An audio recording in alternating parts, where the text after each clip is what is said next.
house group or a spiritual community, journeying together. Václav Havel, the former president of Czechoslovakia, once said that in difficult times it makes sense to live in what are known as parallel societies. This does not mean abandoning the world to its own devices or withdrawing from it. Rather, it is about not allowing external circumstances to wear you down inwardly, but living out your own ideals and values within a community, as a space of guidance and strength.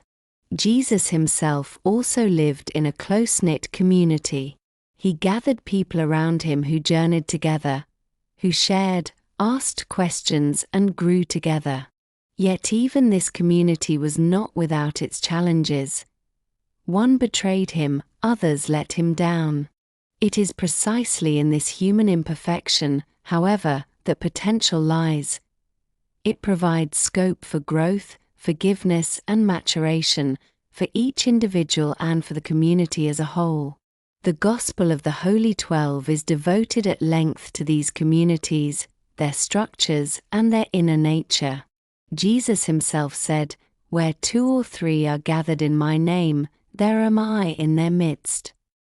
This statement shows how important it is to live out spirituality not only alone, but also together. In a community, everyone can contribute and develop their gifts, and everyone is important. Today, there are many people who, as preppers, are preparing for potential crises, stockpiling supplies, and seeking to safeguard themselves. Often, the primary concern is that others might take away their savings. But isn't the best provision for difficult times community and good relationships? Relationships in which people trust one another, share and help one another are often more sustainable than stockpiles. For in a community, everyone can contribute what they can and receive what they need. Time and again, spiritual communities have been founded to grow together, to strengthen one another, and to ensure that no one has to walk the spiritual path alone. The Gospel of the Holy 12 provides valuable inspiration and practical guidance for this. My mother has been running home groups for over 70 years, and these continue to be a part of her life well into her old age.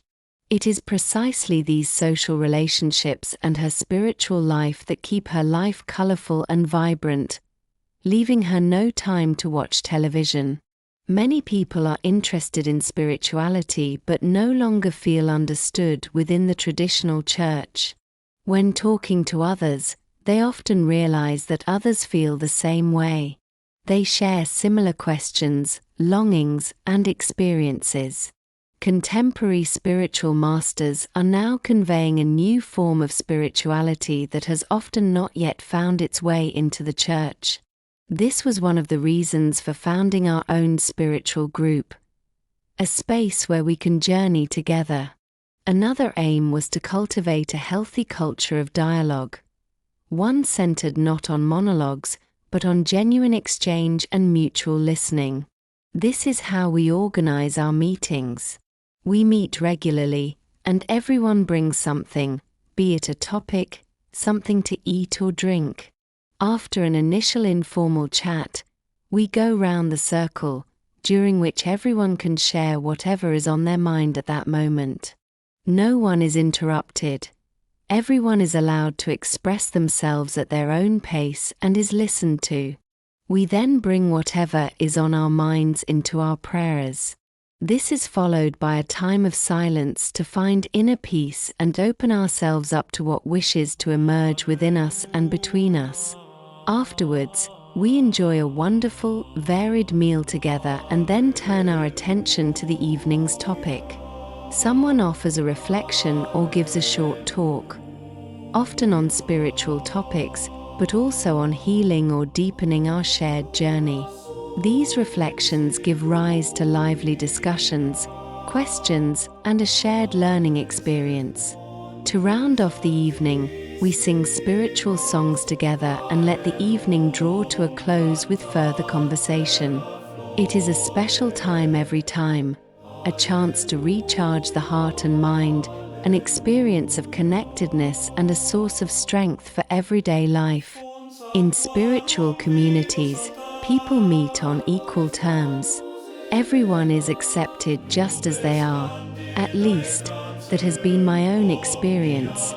Once a solid relationship of trust has developed, even challenging or uncomfortable topics can be addressed. It is precisely these that foster each individual's growth. For example, I can say openly, "This topic doesn't really stir my emotions," or "That doesn't feel right to me." The other person can respond to this and adjust their behavior. This fosters a keen sense of what is good for the other person and what isn't. Within the community, everyone contributes their gifts and can live out and develop their abilities. Everyone is important, everyone counts. Development and inner growth happen naturally. And in our togetherness, many things are amplified: mutual inspiration, support, and shared growth. What a gift!